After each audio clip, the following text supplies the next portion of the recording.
这个人叫文逸飞，咱们这儿镐头矿区煤炭经销部的会计，莫名其妙的失踪了。公安局的齐局长他们呀，原以为这是一起刑事案件，后来经过初步侦查呢，发现这很有可能是一起重大的经济犯罪案件。因为这个文逸飞他经手的账目有很多的漏洞，所以我们才接手了这个案子。小偷他们正在彻底清查那儿的糊涂账。现在看来啊，这个人有可能畏罪潜逃了。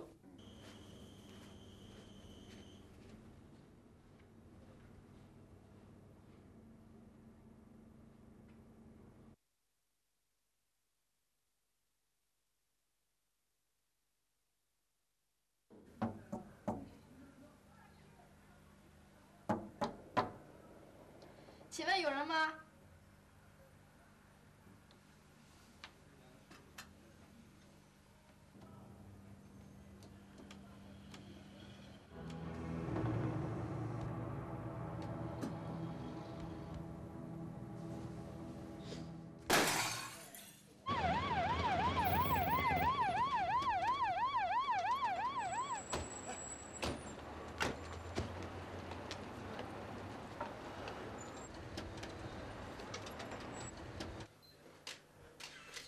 死者40岁左右，头部被砍了12斧，死亡时间大约在今日凌晨2时左右。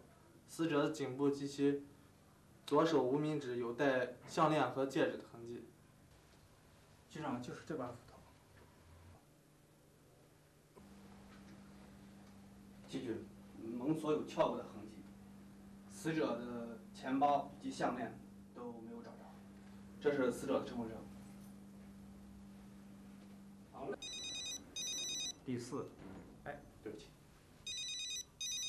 喂，齐局长啊，找到文逸飞了，死了。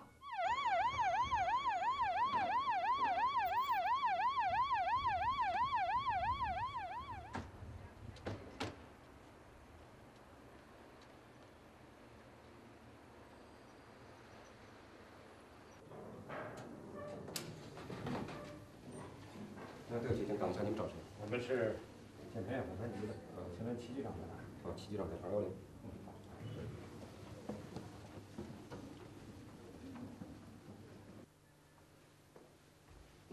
警局，这是你们要找的人吗？对，就是他，文逸飞。是谁杀了他？又为什么杀他？警局啊，根据现场情况分析，这是一起偶然事件。作案者呢，最初的目的是行窃，门锁有撬痕。再说，死者的贵重物品被盗，也证明了这一点。那你的意思就是说，作案人最初的目的是盗窃，被发现以后才行凶杀人？我认为是这样。可是如果是这样，那问题就出来了。第一，像在宾馆这样的地方作案，常用的工具是什么呀？应该是万能钥匙和钢丝之类的东西。像什么撬杠啊、斧头这样的笨重东西，应该是在没有人居住的库房使用。第二，凶手知道不知道房客已经入睡了呢？如果房客入睡了，他有行窃的可能；如果没有入睡，他应该选择其他目标啊。第三，死者生前没有搏斗的痕迹，说明是在毫无防备的情况下一斧致命啊！我说的没有防备啊，有2种可能，一个是不知道有人进来毫无防备，另一个呢是知道有人进来了毫无防备。如果是后者，说明被害人认识凶手。第4，为了行窃得手，使被害人失去反抗能力，一斧足矣。为什么要连砍12斧呢？警局，您的意思是说，作案者入室的目的不是行窃，而是杀人？门锁的撬痕和被盗的物品是一种假象？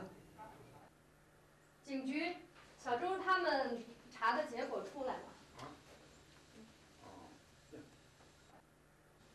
文一飞的账目虽然不清，但是没有太大的漏洞，值得怀疑的倒是这笔账。金融公司来款700万，这数目不小啊。可是这笔账并没有出现在煤炭公司的账上，去了哪里也不知道。这家金融公司是家什么公司啊？是黄历路上的一家国营的外贸公司。咱们去这家公司。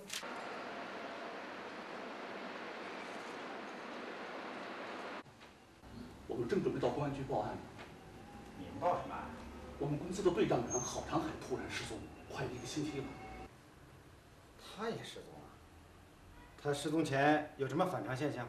我工作忙没注意，见过几次，也没有看出什么。郝长海的老婆说，他失踪前几天啊，情绪有些反常，吃不下饭，睡不好觉，一天到晚唉声叹气的。为什么？不知道，有人猜测他是搞财务工作的，会不会跟钱有关系？他老婆怀疑啊，他被人绑架了，我们也担心他出意外。这你们有什么根据啊？这说不清楚。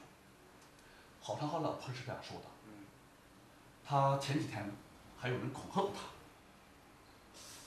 你们对他经手的账目查过吗？查账？查什么账啊？人命关天，找人要紧，查账干啥？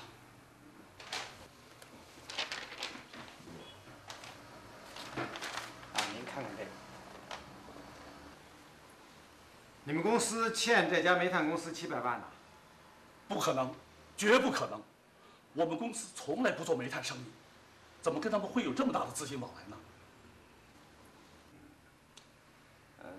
那我看这样，咱们着手调查，你们也配合一下，把郝长海经手的账目一笔不落的彻底查清楚。请进。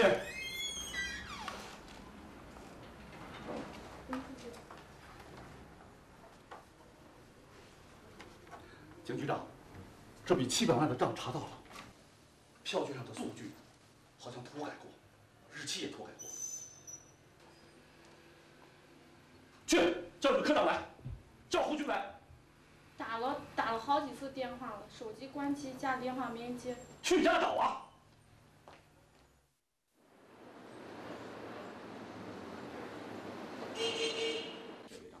好。景局长，哎呀，你好，我们的财务科长胡军也失踪了。哎呀，这就怪了。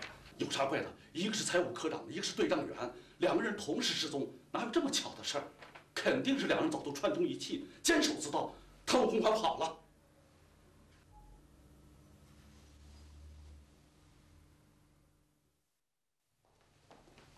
警局查清楚了，被挪用的公款一共是3500万。我们核算了几遍，是1000多万，怎么多出了2500万？的确是3500万，你自己看。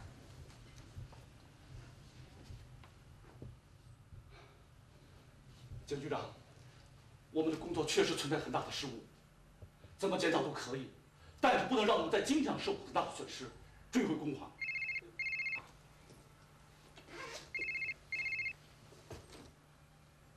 喂，啊，齐局呀，结果出来了，好，我马上回去。景局，哎呦，齐局，来，坐。鉴定结果已经出来了，我们提取了胡军和郝长海的脚印和指纹，和现场提取的凶手的脚印和指纹进行了比较，其中有一个完全吻合。谁呀？胡军。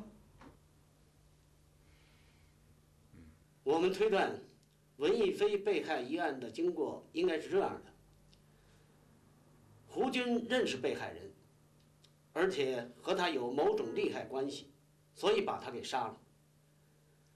为了迷惑我们，又伪造了图财害命的现场，企图转移我们的侦查视线。至于杀人的动机，我们还不太清楚。大概和那700万有直接的关系吧。1997年，在北京召开的世界反贪大会上，与会国家达成了一个共识：贪污犯罪和其他刑事犯罪一样，危害公共利益。国际社会应当联手予以打击。可是我们有些人并不理解，认为经济犯罪怎么能和刑事犯罪相提并论呢？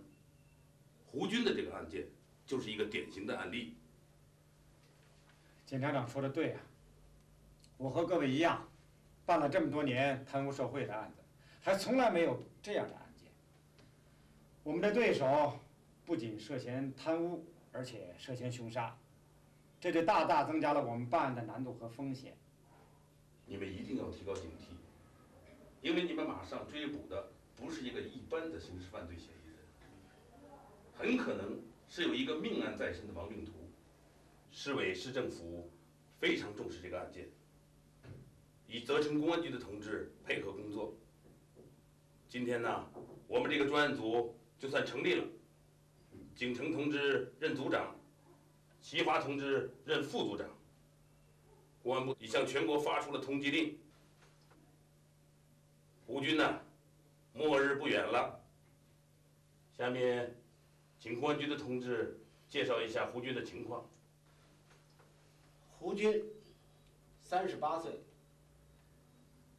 大专学历，工人出身，当过武术教练、保安、出纳、会计。1992年调入金融公司，任该公司的财务科科长。根据档案记载，他懂业务，善管理。工作当中没有发现有重大失误。不过他性格倔强，脾气暴躁，曾经有过和别人打架被刑事拘留的记载。我们目前最重要要找到他。是啊，他会躲在哪儿呢？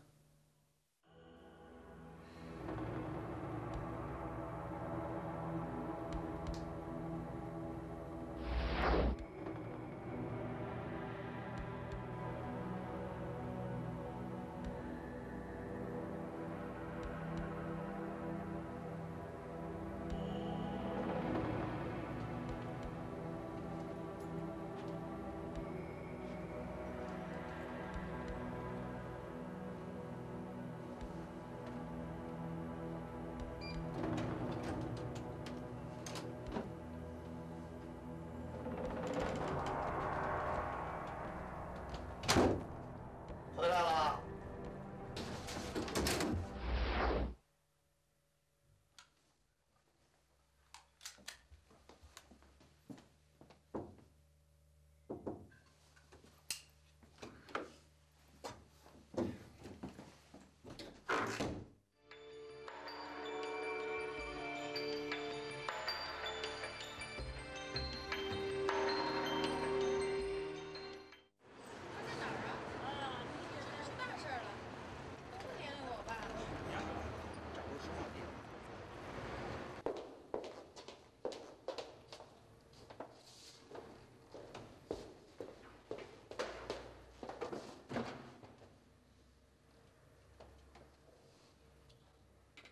虎哥现在急需钱，要多少？全部。 700万。我一下子可取不出那么多。你想想办法吧。你呀，这么着能取多少就取多少，不然就来不及了。他在哪儿啊？甭问那么多了，后天晚上7点半还在等你啊。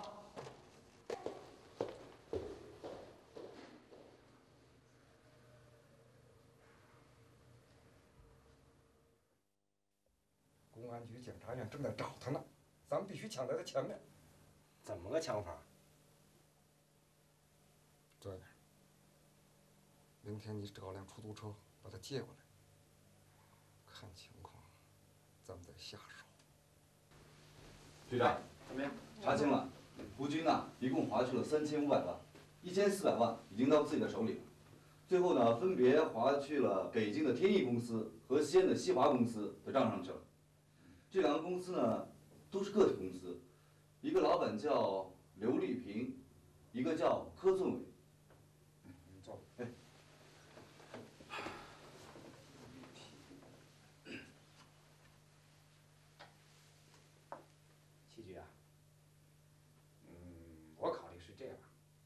这两个人呢，仓皇出逃，身上肯定没带多少钱。藏匿也好，偷渡也罢，没钱不成啊。我估计他们会狗急跳墙，冒死一试找这两家公司要钱。我看这样，咱们兵分两路，我带一路呢去北京，您带一路去西安。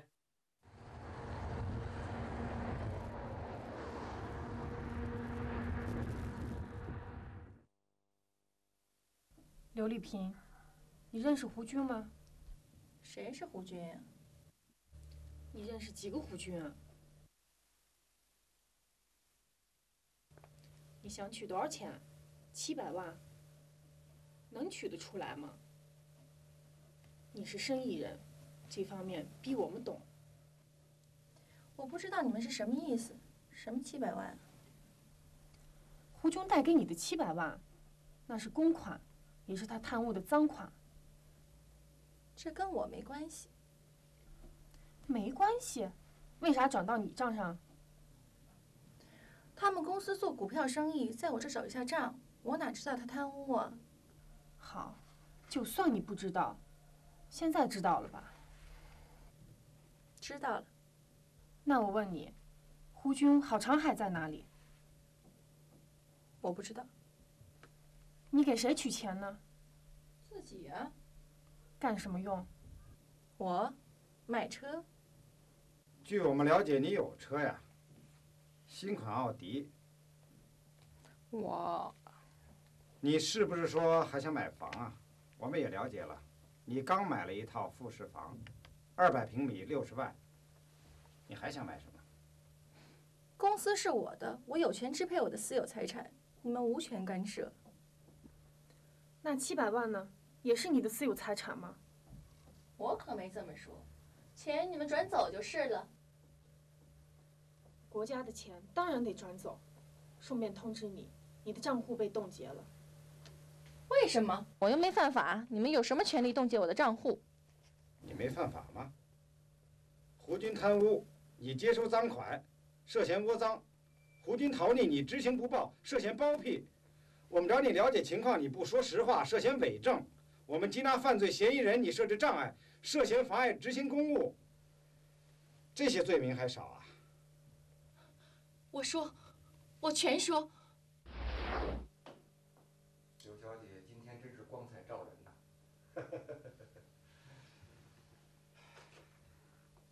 做生意最讲究信誉，我说话算话。这10万块钱，你还是收下。我也说话算话，我只收5.5万的营业税，剩下的你拿走。我不想欠你的人情啊。那就感情后补吧。刘小姐的确爽快，我就愿意和你这样的人打交道。我还有一笔闲置金，你看做点什么生意好？多少？700万。你就那么相信我？我不会看错人。我起草了一份合同，如果刘小姐没异议的话，就请签字盖章。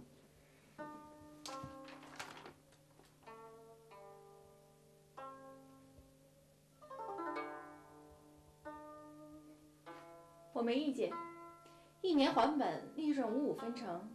可这700万的利润究竟是多少？你们公司没有要求吗？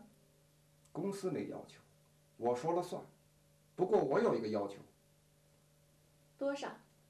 韩信用兵，多多益善。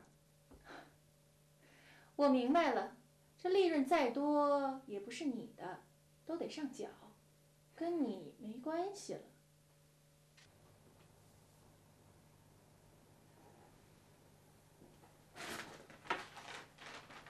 我们上哪儿庆贺一下吧？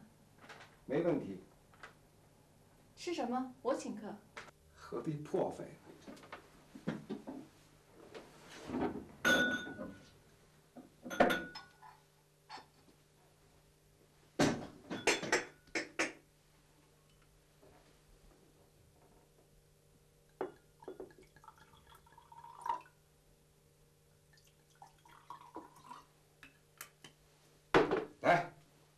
小姐，干！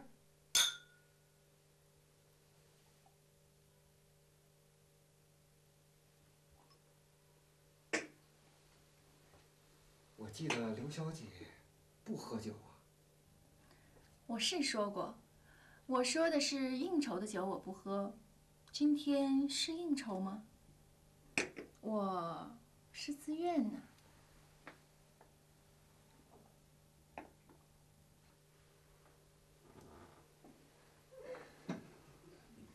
刘小姐，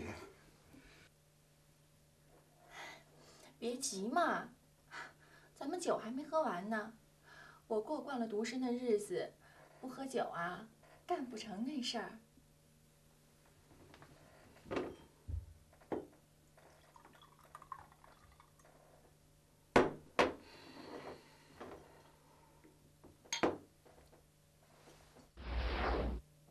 我知道那些钱是他挪用的公款，但是没想到他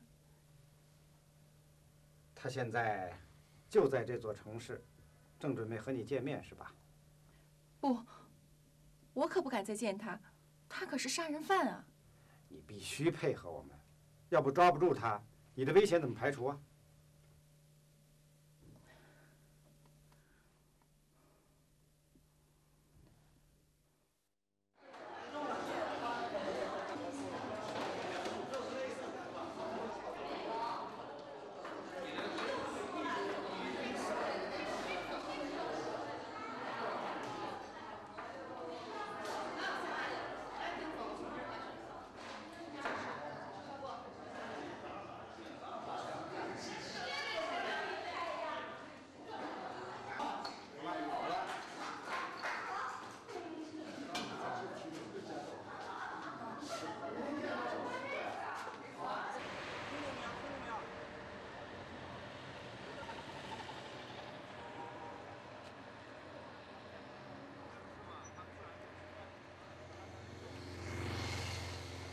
警局啊，情况不妙。你看，刘立平脸色煞白，六神无主，待会儿胡军是能看出破绽的。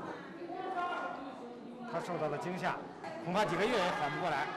这样吧，你送一瓶红酒过去，让他喝几口，也许能压压惊。好。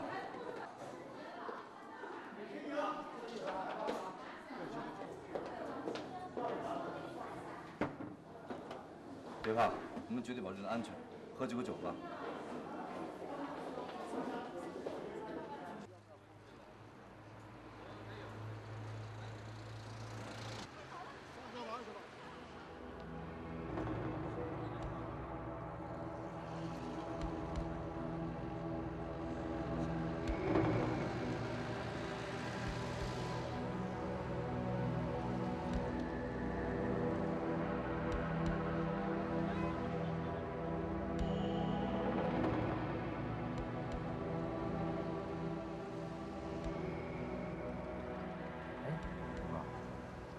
他跟那儿呢，他不喝酒啊。哎，胡刚，你是不是跟他上过床啊？你说对了，他除了上床才喝酒。哎，那你是不是惦记还跟他上床啊？别他妈开玩笑了。哎，对了，胡哥，那咱进去吧。找死啊！再等会儿。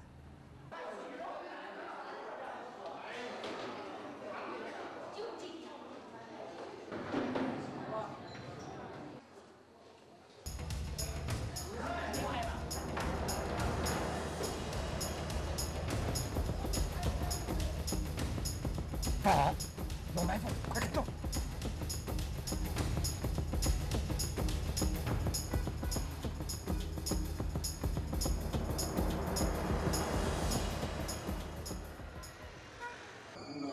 你认识他吗？不认识。不认识过来干什么？说，长得漂亮，想跟他聊聊。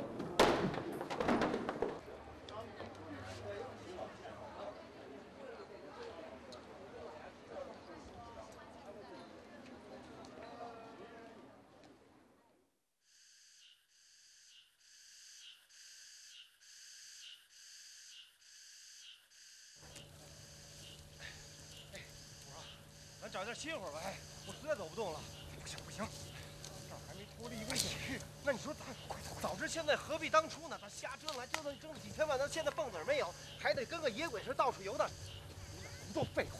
我说的都是实话。当初我劝过你，你不听。我说咱见好就收，你有几十万、几百万、几千万的，是我一人的事儿吗？母狗不摇尾，公狗不上背，都是他妈贪财的主。我不收，你倒是收啊！你说我是队长员啊？你是科长，我不听你的话行吗？别吵，别吵，奔命要紧，快走吧！哎呦，快走吧！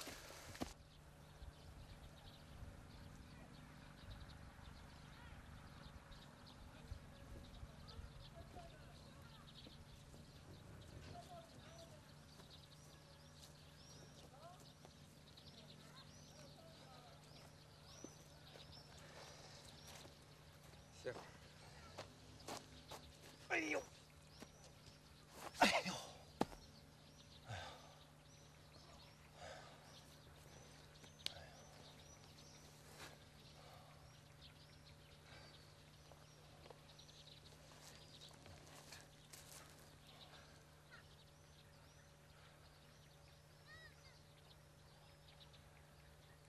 你看我干啥？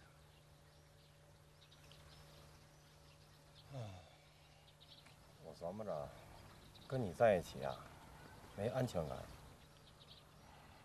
保不齐哪天，我得跟文一飞是一个下场。我想象不出来，到时候我是吃斧头呢，还是挨枪子儿。你哪那么多废话？他俩可以走。走？哼，我哪儿走？我这蹦子儿没有，走投无路。啊？不用你说，到时候那钱分到手了，我自己走。哎，对了，吴军，那你说那钱咱能要回多少来啊？你问我，我问谁？昨天的事儿你都看到了，不是我多个心眼，全他妈完了。那700万没指望了，那还有2000万呢，你折腾哪儿去了？哎，你问那么多干什么？有你一半就成了。那一半是多少？你问我，我问谁？检察院、公安局不仅追逃，也在追款。我们必须抢在他们前面，弄不着钱，哪儿他们也活不了。那西安咱还去不去了？那边正在撑着网等着咱们呢。那合着700万咱就不要了？你是要钱呢，还是要命啊？要我说啊，都要。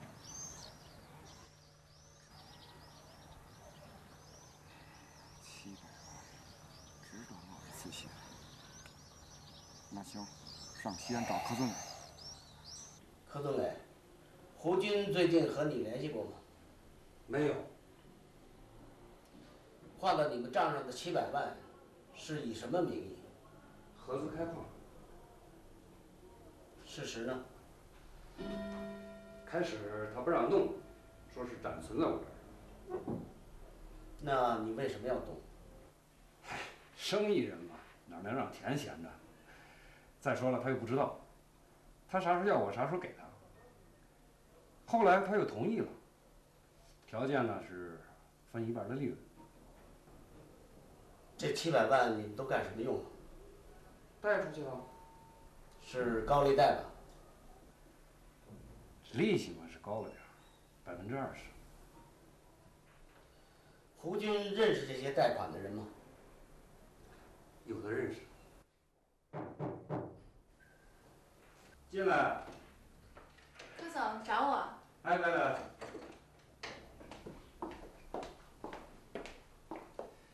这是我们公司的会计陈凤兰。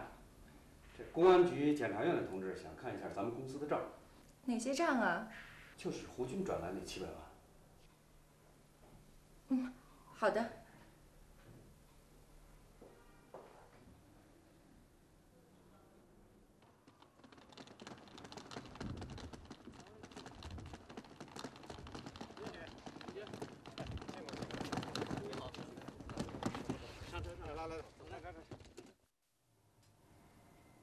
由于我们的疏忽，让胡军和郝长海在我们的眼皮子底下溜掉了，我负主要的责任。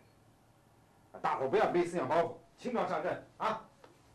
咱们这次出来还是有收获的嘛，为国家挽回了1000万的经济损失，查封了刘丽萍、柯宗伟的公司。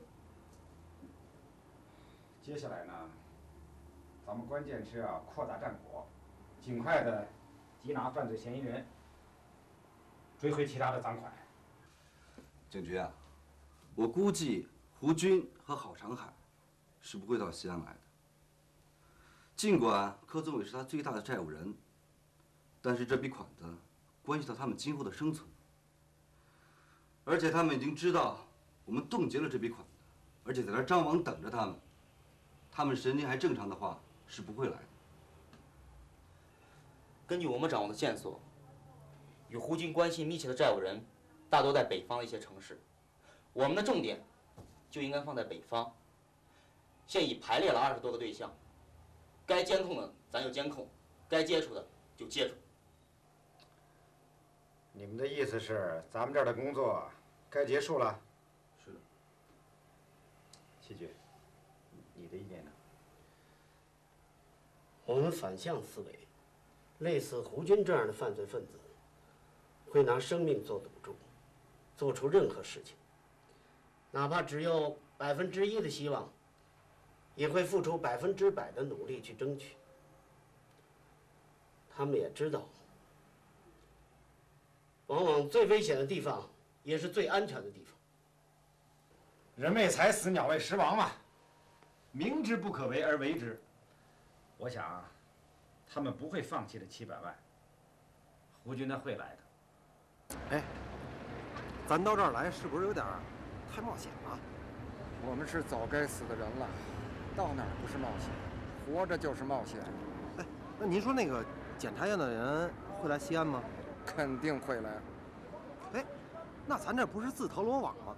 这钱要不回来不说，浪跑还得把命给搭上。他们料定我们不敢来，但会找柯尊伟的麻烦。检察院要是动了他账户，咱这钱不就吹了吗？我了解柯尊伟，这个人绝顶的聪明，早把资产转移了。检察院占不了多少便宜，他们的目的很明确：抓人要钱，人没抓着，追回点款子就会离开他。柯尊伟要是把那钱交给了检察院怎么办呀？他已经交了。那咱找谁要钱去呀？就找他，钱是我给他的，谁让他交给检察院的？他要赖账呢？他敢，除非他不想活了。我可不想死啊！钱你们可以转走，胡军找我要咋弄？这700万是公款，他要不着。你们可以这样说，我就不行了。做事得讲个信义，钱我是管他借的，借债还钱，天经地义。胡军讲信誉吗？他身为财务科长，利用自己的职权贪污公款几千万，借债还钱，天经地义。难道我们追回被盗的公款，就不是天经地义吗？我账上现在没那么多钱了，都贷出去。这没关系，我们可以通过法律的手段来变卖你的资产。哎，你们可不能让我破产啊！检察院应该保护我们个体企业。我们保护的是遵纪守法的个体企业，不是像你这样的。好吧，钱我还，但是有一条件，你们把钱转走，也得把我带走。胡军身上背着一条命案，没准下一目标就是我。那我看这样吧，钱呢，我们可以暂时不转走，等到抓住了胡军和郝长海再转不迟。这再好不过了，胡军可是一祸害。你们得尽快把他除掉。哎呀，你有这个想法就好，可你得配合我们呀。你们让我干啥都成。为了你生命财产的安全，也为了你公司的正常运转，我们决定呢，让我们这2个同志在你身边工作一段时间。他们干什么，你定。这太好了，我高薪聘用啊，一位兼职老总，一位法律顾问，你们开个价。我们不要你1分钱，而且他们呢，食宿自理。那哪成啊？好了好了，这问题不要再争了，我们有办案的纪律。至于职务嘛，我看法律顾问还行，兼职老总就免了吧，目标太大，容易引起人的怀疑啊。就让他们在你身边干个保安、司机之类的啊，这合适吗？有什么不合适的？你要没有意见，我们就这么定了。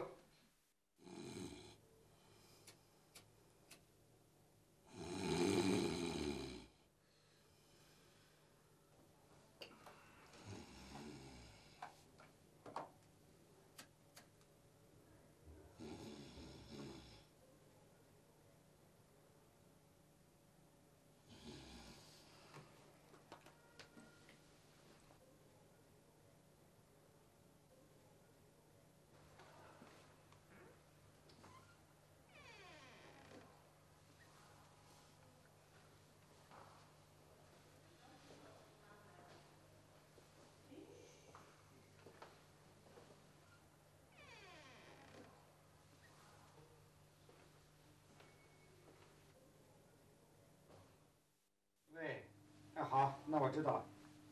好，行，再见。怎么，局长啊？这小子还真会保养，还不让我在他跟前抽烟，我实在憋不住了，还到外边去。哎呀，入乡随俗，你坚持一下啊。哎，局长，你这是怎么安排的？你不是说你让我当个老总，也享受享受吗？我白天给他开车，晚上给他站岗，不是他什么人啊他？你看你又来了不是？那你要不去，只能我去。局长，不是这个意思，我这不是急吗？我发牢骚不行吗？发牢骚可以，但是不能影响工作。你说什么人和老总最亲密啊？除了秘书就是司机啊。咱们追捕的犯罪嫌疑人现在还逍遥法外，随时有可能狗急跳墙，你得时刻提高警惕，保护好咱们当事人的安全，知道吗？当然了，你自己也得注意啊。我知道了。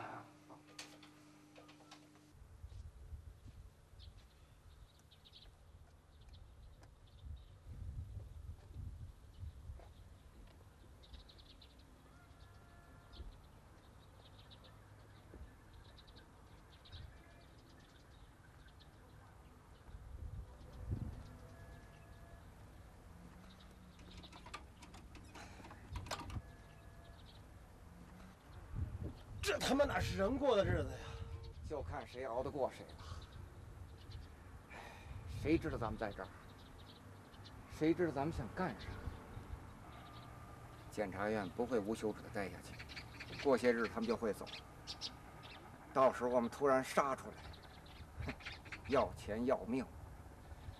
姓柯的，你看着办。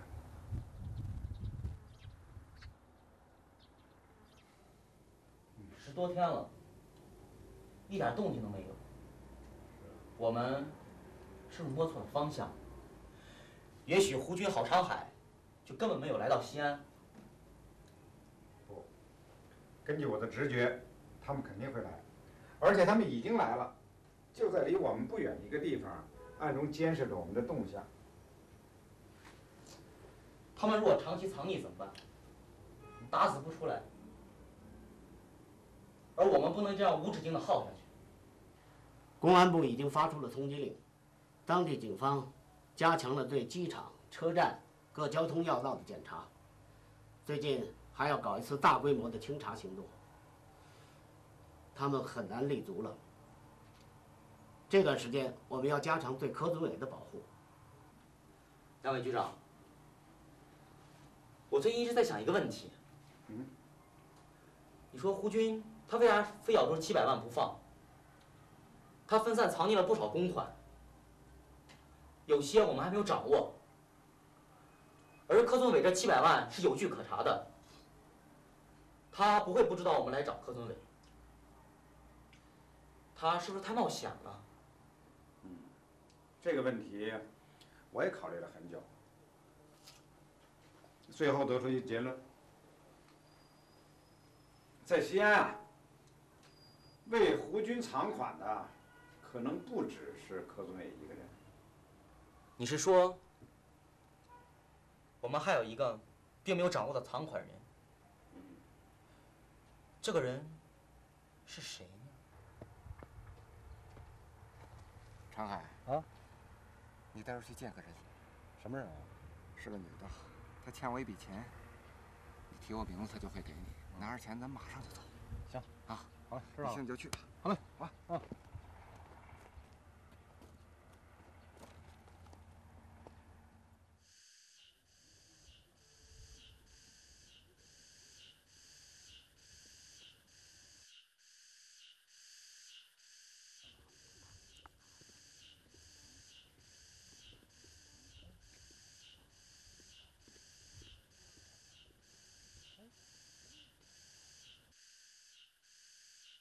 刘丽萍，哎，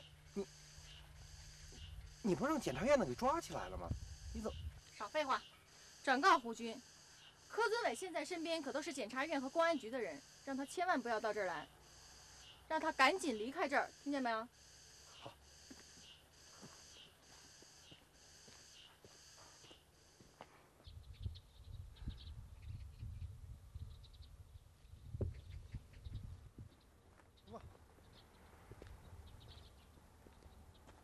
你怎么刚回来？我等了你一夜。哎呀，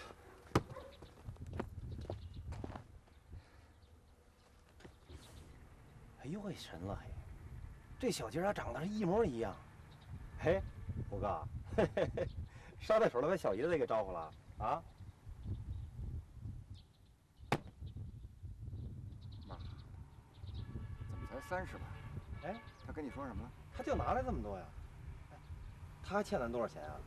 咱们，我告诉你吧，这钱是我的，跟你没关系。你的？没我哪有你呀？这钱有我一半。真的跟你没关系。我们俩联手之前，我就跟他做生意。他是柯尊伟的相好，不信你去问他。得了吧，都是老中医，别跟我瞎扯偏方。信不信由你。我不信，我也不管那么多。这钱是咱俩给要回来的，我不管这钱多少，就即便全是你的，这钱有我一半，要不会我立马走人。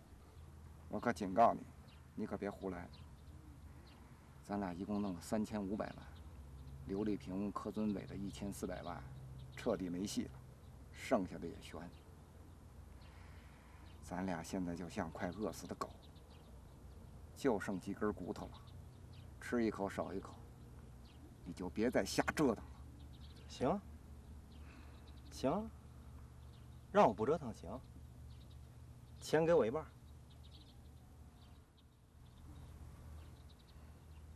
行。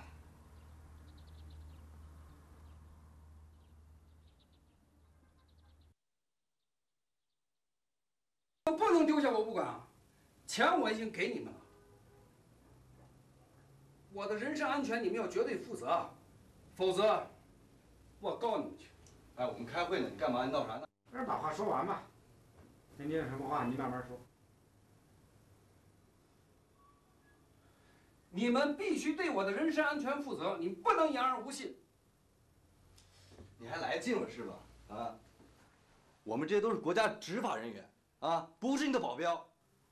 你说你当时那胆儿那么大，现在怕了啊？小薛，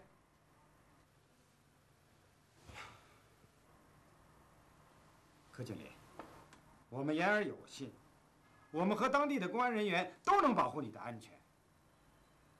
派在您身边的工作人员暂时不会撤离啊。这我就放心了。放心，这话说早了吧？我们可以保护你10天半月、1年半载，可是不能保护你一辈子。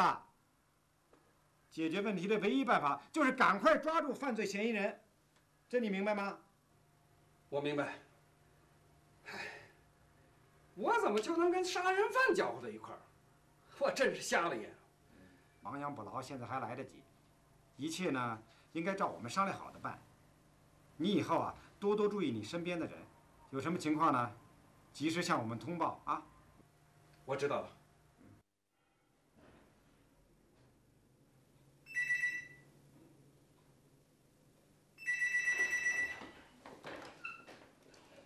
是我。哪位？以后这些事儿别叫喊我，你们自己看着办。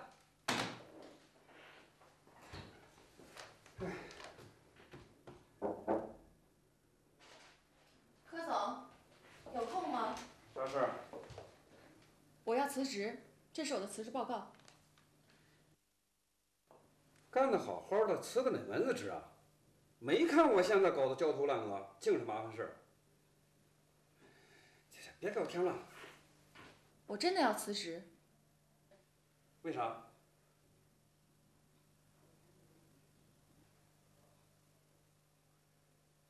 说不出理由，我就不接受你的辞职。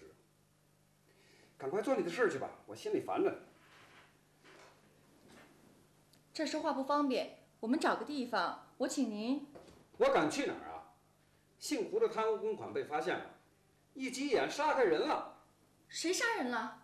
他存我们那儿700万被检察院给扣，他不得找我的麻烦吗？谁贪污公款？就是那个贷给我们700万的胡军。坐下说。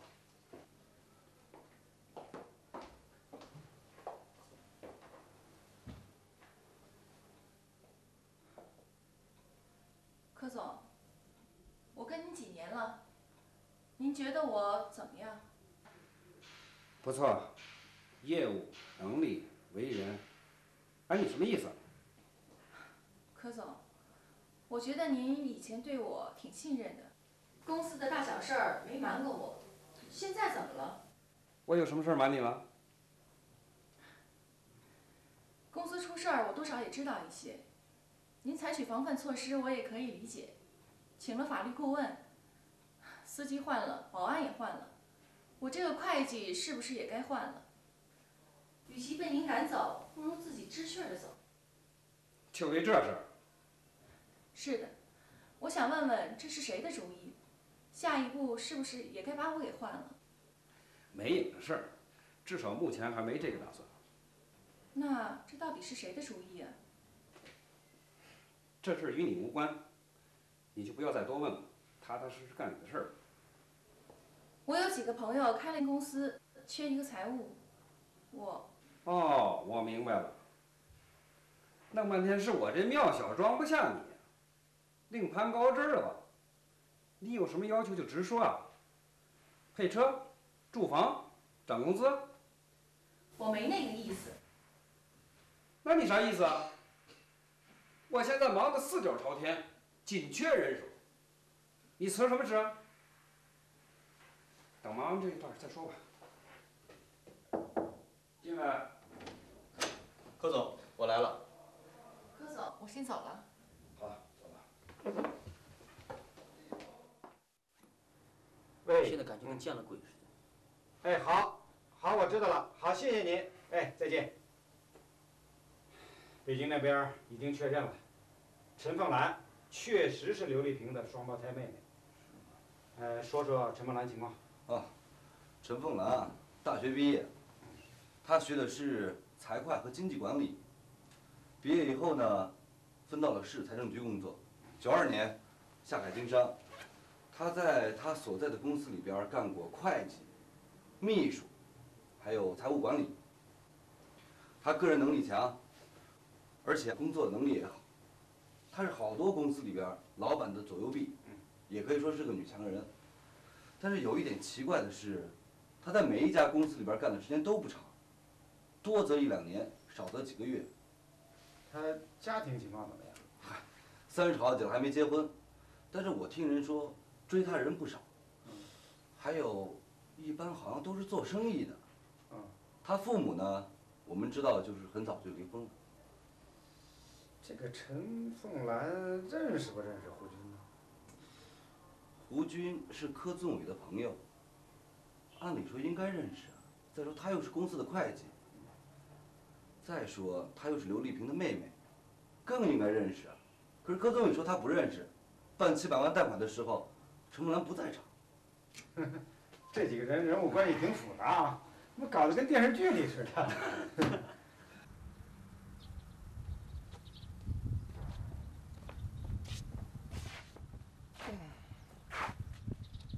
哎呀，何经理，那笔钱支不上，咱们得赶紧走。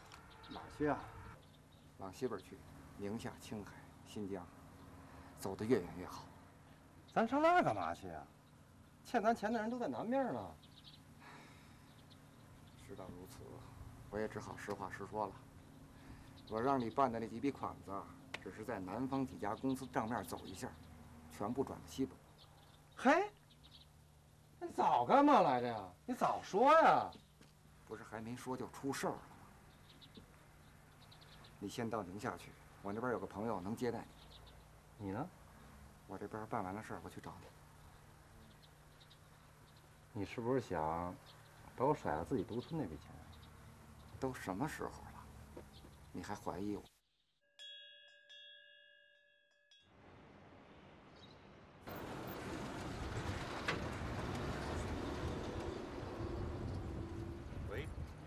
喂，陈峰来吗？哦，我是胡军的朋友。哎，对对对，他让我转告你，他已经安全到了宁夏，过几天他就到新疆。对对对，哎，好，完了再联系。好嘞。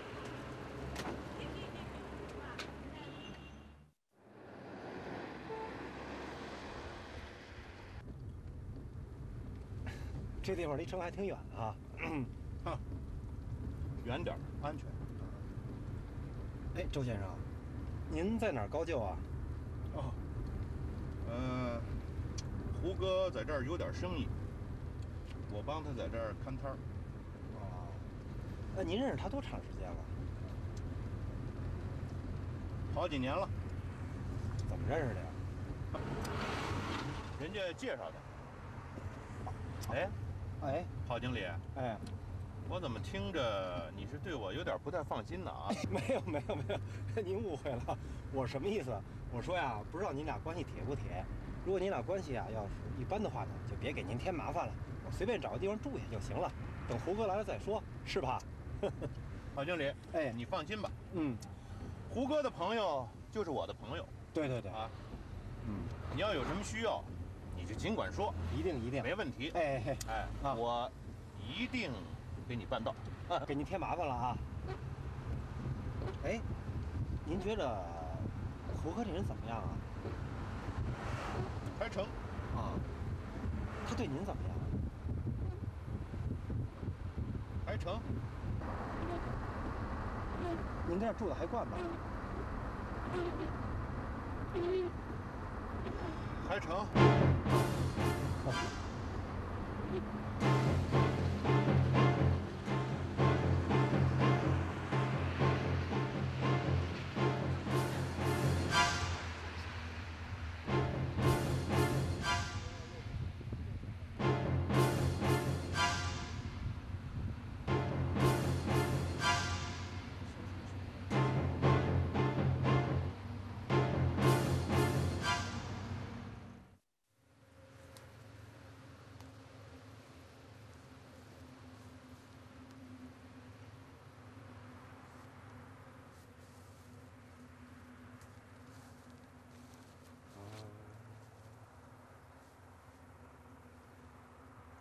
什么？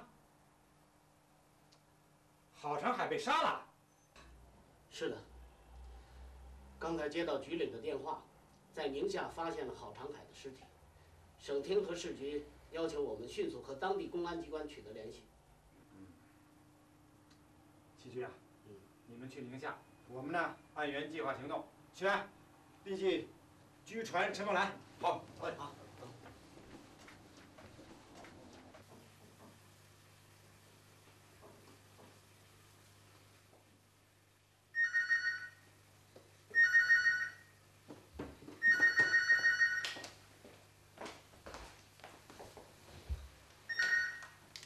喂，啊，是我。哦，柯总啊。不用了，柯总，我知道你忙，就不耽误你时间了。哎，柯总，哎。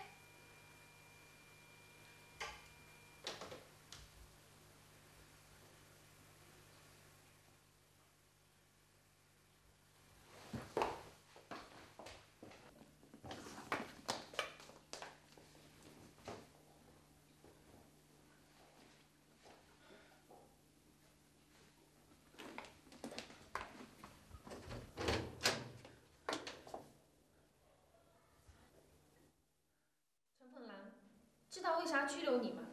我不知道。知道包庇、诈骗和非法侵占罪吧？我又不是学法律的，我不懂你们那些法律术语。我们知道你是学财经的，大学文化不会不懂点法律常识的。我对法律一点都不感兴趣。对啥感兴趣？对钱感兴趣吧？你们什么意思？你心里明白？我不明白，我不知道你们为什么把我弄到这儿来，我犯什么法了？装糊涂是吧？那好，我问你，你认识胡军吧？哪个胡军呀？柯总有的朋友。柯总的朋友多了，谁知道你们说的是哪一个呀？就是给你们公司划款700万的那个胡军。你是会计，不会不知道吧？给我们公司划款的人多了，知道未必认识。好，先不说这些，我们从你们家搜出好几百万，我们想知道这些钱是从哪来的？我挣的。我们对你近年来的工作收入做了调查，你的月收入不过10000元。别忘了，我不是国家的公务人员，不存在贪污受贿的问题。即便有什么经济问题，也不归你们检察院管了。我月收入不过10000元不假，可是我还做过生意。做生意要有本钱的，你哪来那么多钱？做的又是什么生意？我不想回答这个问题。我再说一遍，我不是国家的公务人员，我的钱再多，你们也定不了我巨额财产来源不明罪。陈凤兰，你认识刘丽萍吧？我不认识。不会吧？那不是你姐姐吗？是又怎么样？我们家的情况非常复杂，这牵扯我的个人隐私，你们无权过问。你当时看到什么了？是一辆红色的出租车，车上有2个人，那个人有30多岁，长得挺凶的。你看看是不是这个人？不是这个人。是本地人吗？是本地人，好像听口音是北方的。前2天找我问过路。很显然，这是一起有预谋的凶杀案，而且凶手提前来过这个地方。问题是，他为什么要杀被害人？是不是跟这个被害人有什么关系？莫非胡军来宁夏了？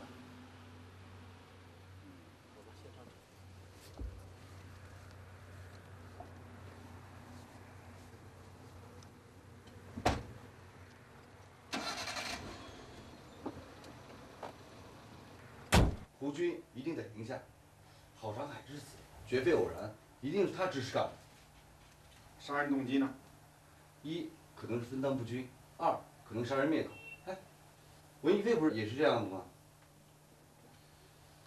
那你是说，咱们现在追查的这个案子当中，又多了一个犯罪嫌疑人？可以这么认为。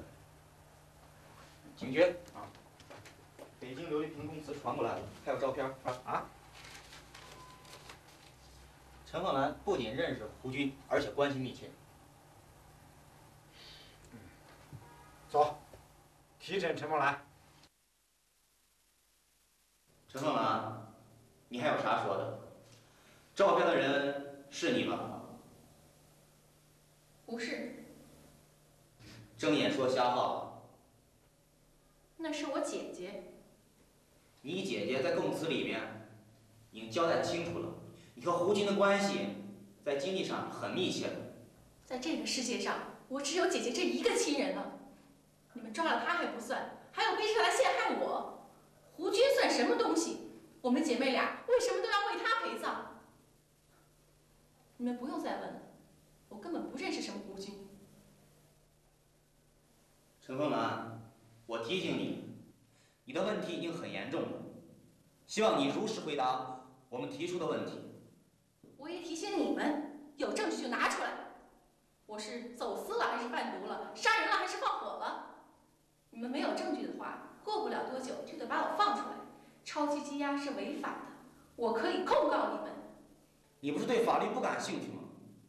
怎么现在又懂法了？陈凤兰，希望你要将功折罪，不要罪上加罪。谁有罪呀？即便是我有罪，也得法院裁定。陈凤兰，你怀疑我们的能力是吧？你以为我们抓不到胡军，就查不清你的问题？那好，我现在可以告诉你，我会让你们见面的。最后，我再奉劝你一句：法律是无情的，不管什么人，只要他触犯了法律，都要受到法律的严厉制裁。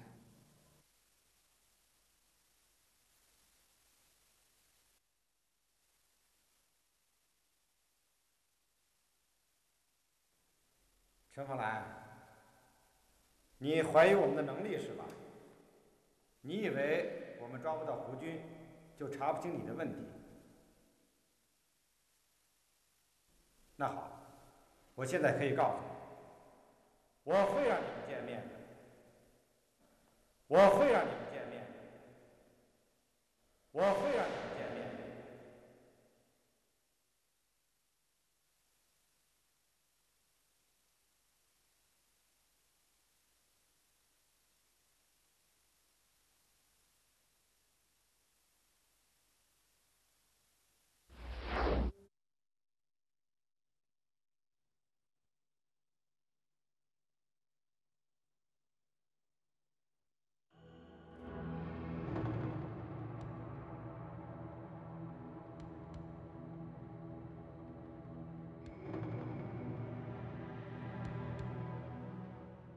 陈会计。谁？陈会计，几日不见，不认识我？胡军，你怎么来了？他们把我送进来，你没出去。他们把我抓住。你来找我干什么？你让我办的事儿我都已经办了，我不欠你的了，我们两个没关系了。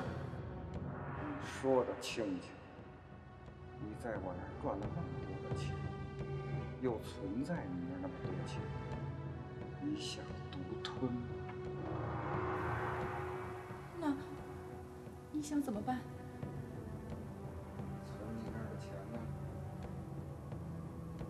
有的借人了，有的做生意赔了，可是我以后会还给你的。你的财产都被检察院查封了，你拿什么还我？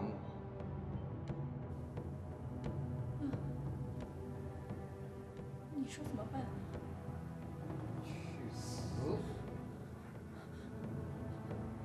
不要杀我，我求你，我求你饶了我吧！你听好，我贪污了3500万公款，而且杀了人。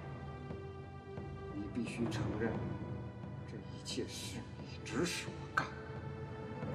检察院追回了1400万，还有2000万在你那儿。我没让你贪污，我也没让你杀人，我更没让你拿2000万呢。退一万步说，就算是我承认了，检察院的人也不会相信的。他们会相信。在这个屋里头，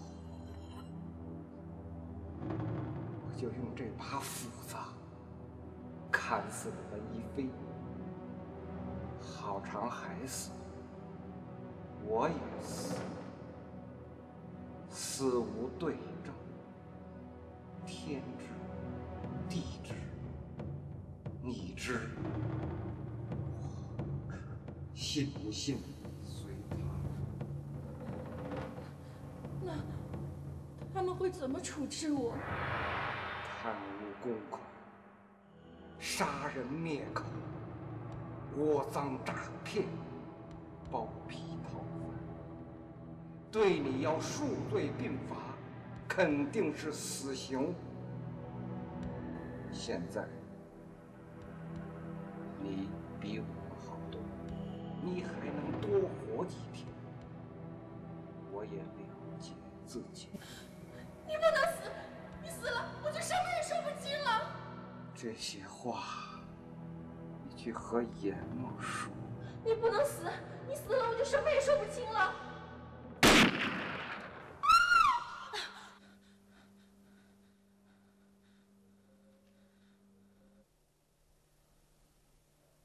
我承认，我认识胡军。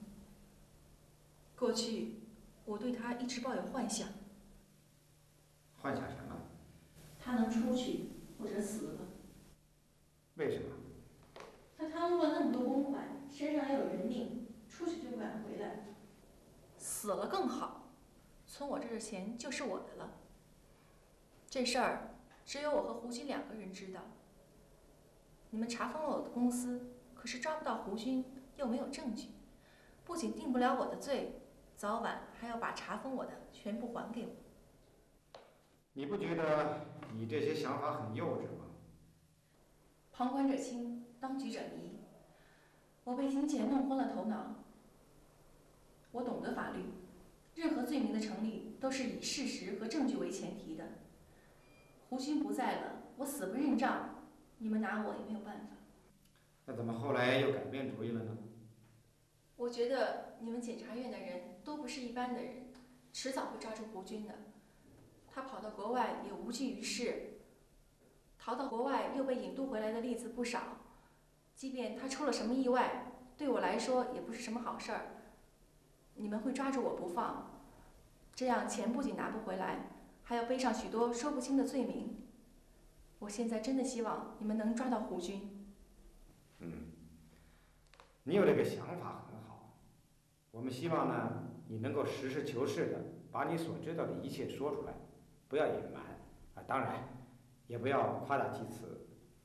我知道做伪证是要负法律责任的。好，那我现在问你，你是怎么认识胡军的？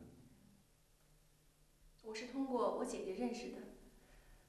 我们的父母早就离婚了，我跟了父亲，姐姐跟了母亲，天各一方。直到我们2老去世了以后，我们姐妹才相见。姐姐很疼我，为了照顾我的生意，她帮我认识了胡军。像，太像。你和你姐姐长得像一个人，可惜你姐这回有事儿，她不能和我一块儿到西北来。听说你是学经济的？是的。生意做得不好。我姐姐都跟你说了。是的，你姐姐让我帮你。我业务大，缺人手，特别是学经济，我可以高薪聘你。你有什么要求可以提出来。我不愿意在国营单位干，那儿太辛苦，收入又少。我也在国营单位干，可我有第2职业。什么职业？金融。这倒是我的专业。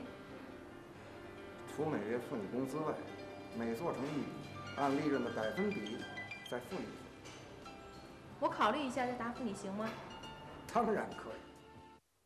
我同意了，但是我想知道你公司的地址在哪儿，我的具体工作又是什么？我的公司没有办公地点，具体的说，我就是公司。我有几千万的闲置资金，存在银行里没几个钱，我想把它派上用场，投资一项看好的项目，高息贷出去也可以。您帮我联系一下。这事儿不难，主要是看你对利润、利息的期望值有多高。随行就市，有利可图。贷款的利息高于银行的利率就行。几十万的小买卖不做，要做就做上百万的大买卖。那我试着做吧。好，小姐，上菜。就这样，我通过一些生意上的关系，帮他赚了不少钱。那你知道他动用的是公款吗？当然知道，他个人是没有这么多钱的。那知道为什么还要帮他做呢？我当时想，动用这么多款子，肯定是经过领导同意的。还有，我也没少挣，利润55分成。那后来呢？后来越做越大，100万的生意他已经瞧不上眼了，动辄300-500万，我觉得有些不对劲儿了。有一天，他打电话约我见一位客户。这事儿可不好。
就这样，我因为姐姐的推荐，我进了柯尊伟的公司。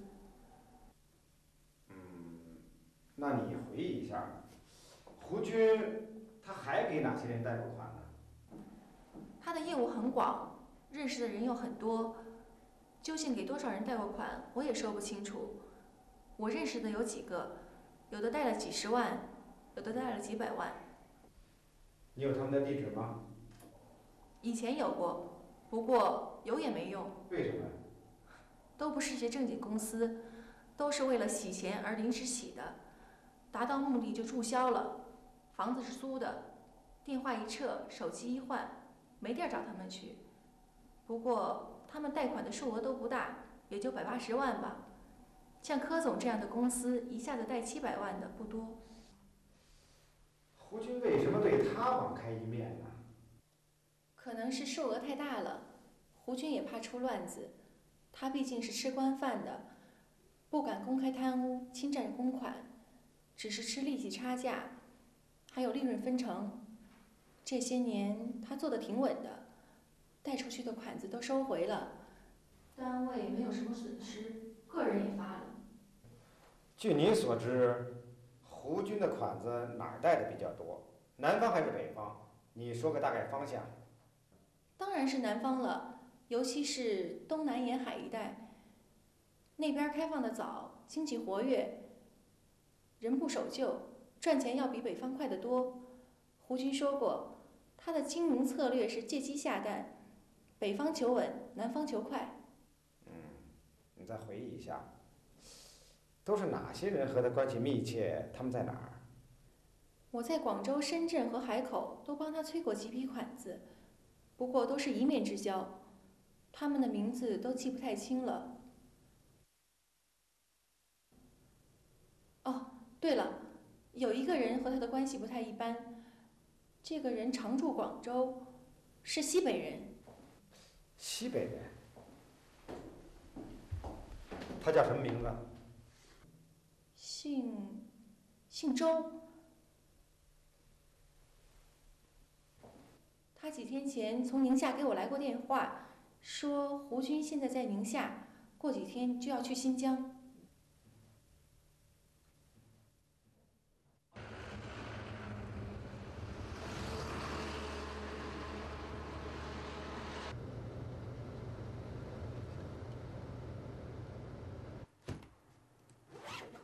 景局，你也收拾下行李，咱们该上车了。小田儿，你说这个胡军现在有可能在宁夏吗？现在说不准，但有一点可以肯定，他去过宁夏，郝长海的死就足以说明。我觉得胡军这个人心狠手辣，胆大包天。他能就近杀了文逸飞，为什么不就近杀了郝长海，偏把他弄到宁夏再动手呢？再说了，他明明知道陈凤兰早晚要暴露，为什么要给他打这个电话？你是说，胡军故意把我们引向宁夏？哎，景局，宁夏那边现在查出来，这个叫周汉的现在不在宁夏，他听你说，好像去了南方。他去了南方？对。小田儿，退票。咋？我们不走了？你通知齐局长他们，咱们西北的工作暂时告一段落，全体人员立刻撤回。好。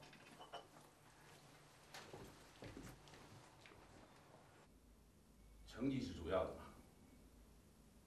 你们查出了犯罪嫌疑人，又及时的掌握了犯罪证据，为国家挽回了1500万的损失，又摆脱了犯罪人设下的圈套，调整了侦查方案，为下一步工作争取了时间。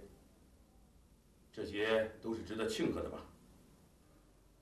胡军至今在逃，还有2000万公款没有追回来，我们的压力大呀。压力大，动力就大嘛。就不要过多自责了。我们也不是万事预知的神仙，工作中出现一些偏差是可以理解的。重要的是如何走好下一步。检察长，我们对胡军的社会关系网进行了重新的排查，经过研究，我们断定胡军现在在南方。下一步我们工作的重点应该放在广东、广西和云南一带。我们已经和当地的公安机关联系好了，他们全力配合。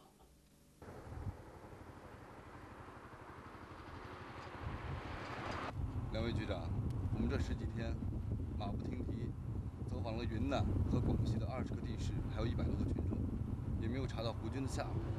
希望这次咱们去广东能找到线索。是啊。哎，警卫，你说，你估计胡军会跑到国外去吗？我觉得起码现在他不会。犯案以后，这小子穷凶极恶，追债杀人，无所不用其极啊！他为什么呢？不就为了钱吗？所以在没有追回足够的款子之前，他是不会外逃的。公安部不是发了通缉令了吗？他不会在国内待啊。可你别忘了，他是个要钱不要命的家伙呀。这得多花2天1夜的时间，另外还得多付费，我们承受不起。我知道，所以我才来这里。哎，多里头，你为什么抽烟？到底出什么事了？是不是因为你们需要？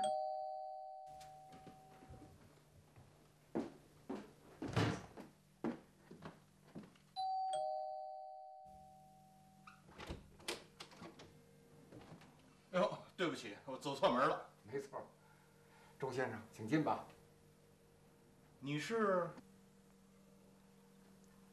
胡军。哎呦，哎呦，胡哥，哎呦，胡哥，谁把你变成这样了啊？快来，快坐，快坐。哎，哎，去倒点水。你看啥？我咋越看越别扭？别扭啥？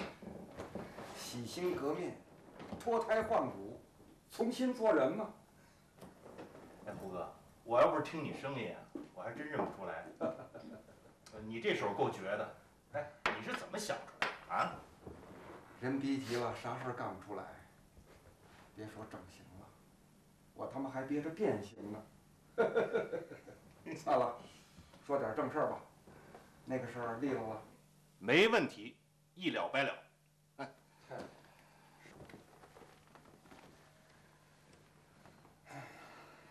好兄弟，都是你的了。15万，谢谢胡哥了。谢什么？自家兄弟不说两家话。咱们很久没见了，我也该付你工资了。哎，那小子怎么了？见钱眼开，掉到钱眼里了。为了钱，整天跟我纠缠不休。不干掉他，是有一块心病。胡哥，在哪儿不能做的，何必非得把他整到大西北？这个事儿我也考虑了很久了，要做就远点儿。是我杀的，还是被人劫持了，还是他把别人老婆拐走了？随他们怎么想，反正抓我这帮人得在大西北折腾一阵子。调虎离山，金蝉脱壳。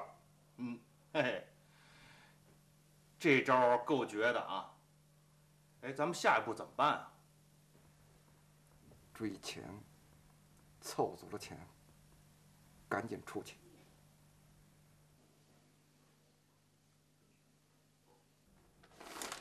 都办妥了，身份证、毕业证、护照。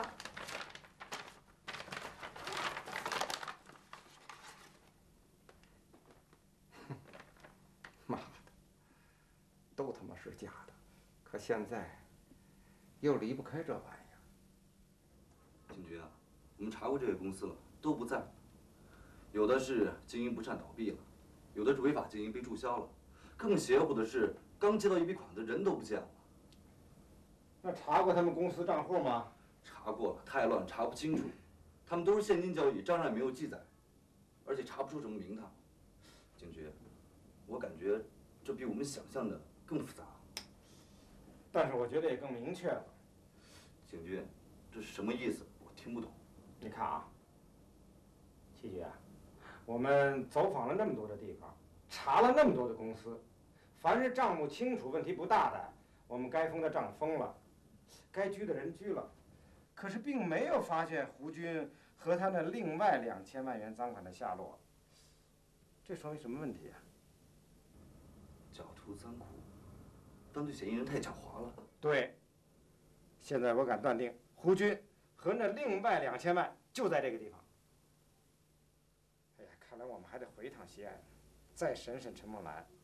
他对我们破案是太重要了，而且从调查的情况来看，他对胡军在广东的落脚点啊，不会是一点也不知道。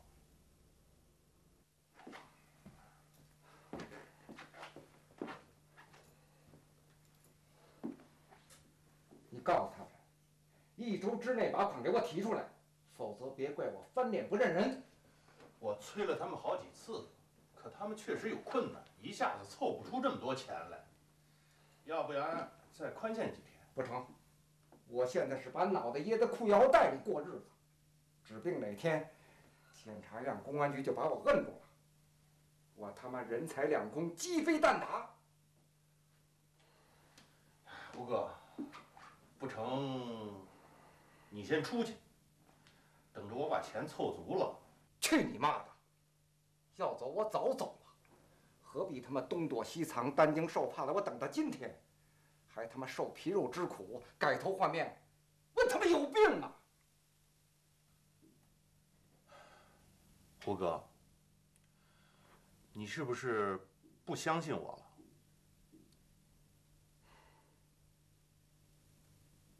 兄弟，不是哥不相信你，这几年你对哥忠心耿耿，赴汤蹈火，两肋插刀，哥心里都明白。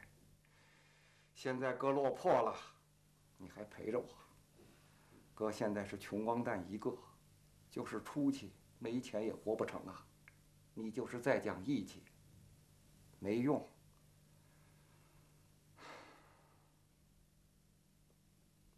说的也对。雪儿现在生意怎么样？还成吧。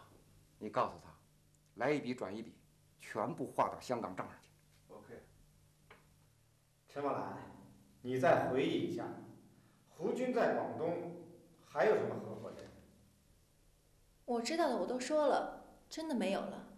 他在广东的朋友有谁？对了，他在广东有一个情妇，也是做生意的，小名叫雪儿。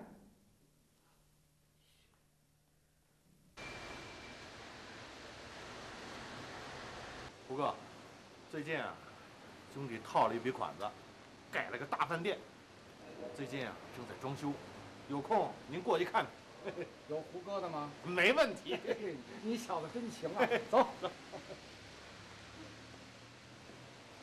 我再问你一遍，你到底认不认识这个人？我真的不认识。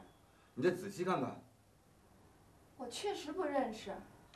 我眼睛不好，怕光，能拉上窗帘吗？可以。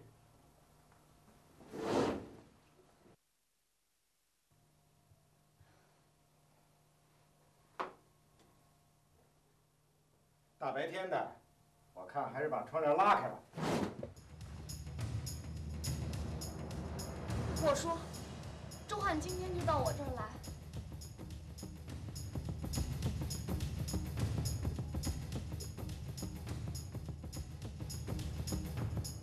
哎，不要！不要！来，说清楚。问你，胡军在哪儿？什么胡军？不想死，给我说实话。好吧，我带你们去。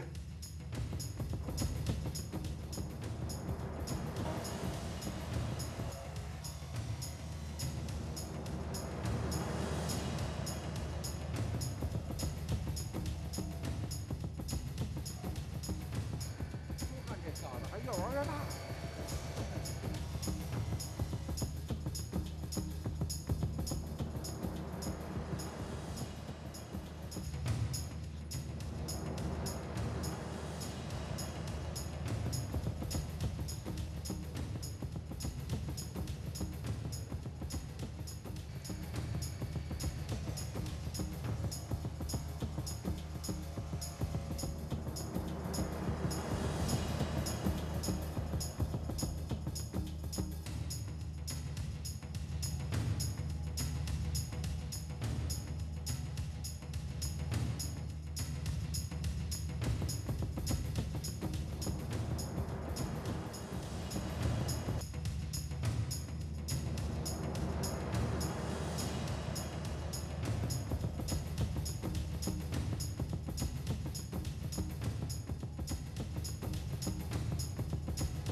周公汉，你个王八蛋！